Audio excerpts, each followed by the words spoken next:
Alright, let's talk about a movie called The Pale Blue Eye. So it starts off with this guy by the name of Augustine Landor. He's a well-renowned detective. And he ends up having a meeting with a guy by the name of Captain Hitchcock. They take him out to this United States Militia Reserve, and they have him meet the colonel. Now apparently one of their men by the name of Leroy Fry was end up being hung.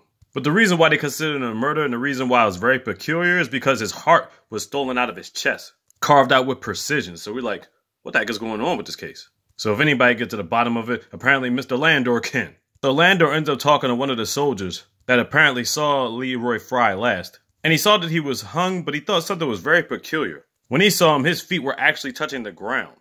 So it makes it seem like something could have took place after the hanging.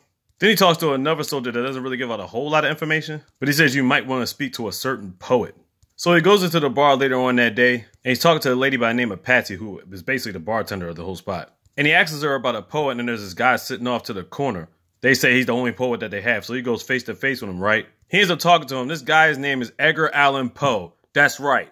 Now, we all heard the stories about Edgar Allan Poe when he's a morbid poets and poems and stuff like that. I never knew he was part of the United States Military Reserve, but okay. So he gets a tad bit of information that tells Landor himself to go back and actually revisit the body. Now, the person that examines the bodies is a doctor by the name of Dr. Marquise. He's going to come up a lot in a minute, trust me. Now, the doctor actually overlooks something. And Landor looks at Fry's hand and sees it's all balled up. So he opens up his hand and there's a piece of a letter there. So later on, Landor goes back to Poe and they try to make out the markings of the letter. And it seems like it would say something about, meet me here soon, don't be late. Then the colonel ends up getting a letter from somewhere saying that a cow and sheep were murdered. Now, why is that a big deal? Because the hearts were carved out of both animals.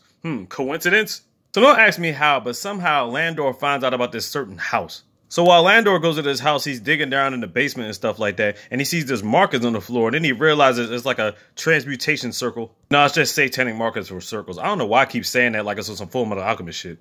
Anyway, Poe finally makes it there. He tells him about his findings. Then Landor goes visit a personal friend of his, this guy by the name of Professor Pepe. He delves into arts of science and witchcraft and things of that nature, so he's got like a bunch of books. He makes Poe read this one book. It talks about this guy named Enrique back in the day who had burnt like 700 witches who tried to perform some type of task for immortality by stealing hearts and performing certain type of satanic rituals. So we find out later on that Landor and Patsy been smashing, clapping cheeks and all that. Apparently they know each other from a while ago. Then we learn little things earlier about his daughter Maddie. Apparently when they asked about Landor's daughter Maddie, he would say things like, Maddie had disappeared a while ago and she left with somebody and it's not likely that she's going to come back. But I'm thinking to myself, why? What happened? They'll expound on that much later, trust me. So Landor at this point has been getting a lot of help from Poe. Then we get this segment where Landor runs into Dr. Marquise again, and then he introduces it to his wife, Julie. She asks us questions about his daughter, which I just explained to y'all already. Then she asks questions about his wife, who apparently had died 2 years ago because she was already sick from something. So later on, we get to this point where Poe pretends to be sick or something like that, and he learns about Dr. Marquise's son, Artemis. So Poe ends up bringing a note to his post, and the sergeant or commander excused him or whatever like that. But then Artemis comes up to Poe and says, meet me at the forefront at like 11 o'clock. So he meets him and it's supposed to be some type of like club with these guys. He reads them a couple poems and stuff like that. Artemis right now seems cool, calm, and relaxed, but he's got somebody next to him, a guy by the name of Randy Bollinger. Now Randy's very high strung. He finds out through just them speaking, Randy was real close to Leroy Fry. So Poe's got to do some more infiltrating. He's got to actually go to the house where Dr. Mathis stays at. Marquise, my bad. So Poe ends up going to Dr. Marquise's house. He's in there with his son, Artemis, his wife, Julie, Dr. Marquise's wife. And they also have a daughter by the name of Leah, who's supposed to be in the process of getting married to Randy Bollinger. So she's basically performing this little piano recital for everybody. Later on, Poe gets some one-on-one time with Leah, telling her to meet her at a certain spot in the next couple of days or whatever. Next day, they end up meeting up. They end up going to a graveyard. Now, if you know Edgar Allan Poe, a lot of his poems are about a lot of morbid things because that's kind of how his outlook is, you know what I'm saying? And Leah's kind of with it, though. So the thing is, every now and then she keeps coughing, thinking to herself she got some type of illness, right? Then she ended up falling in the snow and having like a mild seizure. Then she woke up out of it saying everything's okay and she's ready to go back to the castle or whatever. He ends up taking her back home. But at night, Poe is walking back to a certain spot. Then all of a sudden he gets attacked. And who's attacking him? It's Randy Bollinger. Then all of a sudden Landor comes out of nowhere to save him. Now I'm thinking to myself, where the heck did Landor come from? And how do you know Poe and Randy was going to be out there at the same night, at the same time? So then everybody gets back to the cabins or whatever like that. Then we get this dream sequence where Landor's thinking that Maddie's returned back home and then she's like working on this chair or something like that. But then he snaps out of it and nobody's there. Next day, everybody wakes up. We find out that Randy Bollinger is missing. So they search all over the campsites to search for him. They search deep into the woods and they find him. But guess how they found him? Hung by a tree with his heart cut out. The fuck? So the colonel and the captain think Poe got something to do with it because of their beef with Randy. They don't really know the situation about him between him and Leah, but they knew Poe and Randy had beef. So at the beginning, Poe had told Landor that he never even ran across Leroy Fry. Like they never had any interactions or whatever. But that turns out to be a lie because the colonel said, yeah, Poe and Leroy Fry had beef last summer. They didn't really explain what the beef was. But the thing is, Poe basically lied to Landor and he's looking kind of stupid right now. So Landor's trust in Poe right now is definitely on the downward spiral. So Poe admits, yes, we had beef about something very minuscule, but I would never kill anybody. So he basically puts it back in the good graces, but Landor's like, look, if you ever lie to me, if they lock you up, I don't give a fuck what they do. You go on your own. So later on, everybody's having dinner at Dr. Marquise's house with Julie, Leah, Poe, Artemis, and this time Landor's there too.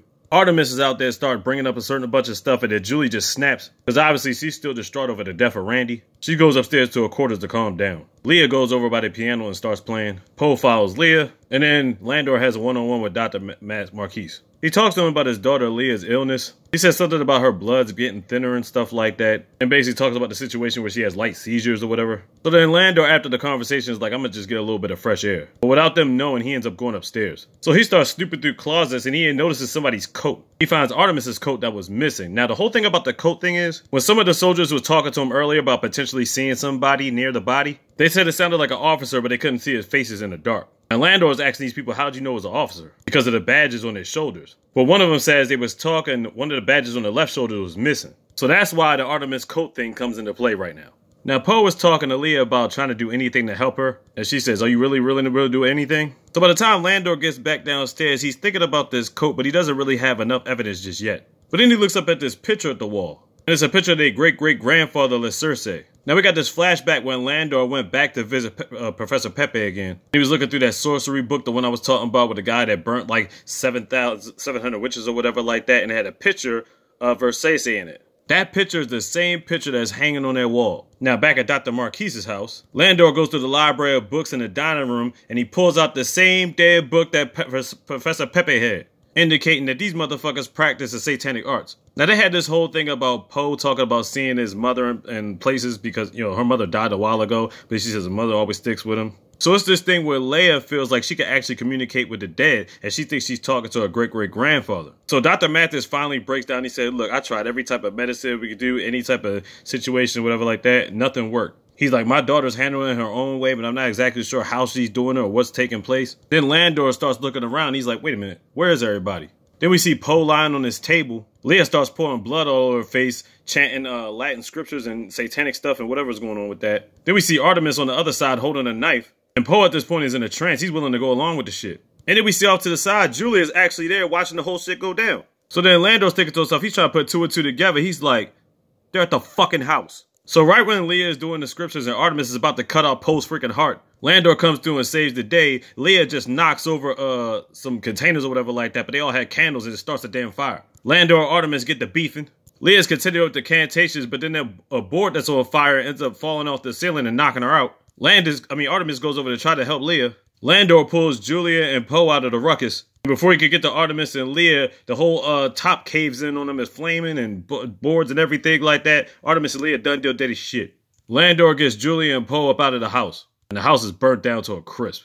So apparently before all this went down, another recruit ran away, a dude by the name of Stuttered. So they figured he ran away, but why'd they figure this? Because he was a friend of Randy's and he thought he would be the next one to die. So he said, fuck this, I'm out. But I'll get to him in a minute. So Landor basically solved the case. You know what I'm saying? The colonel gave him congratulations, all that other stuff. The captain's like, well done, all this other shit. But it ain't no real happy ending to Landor, you know what I'm saying?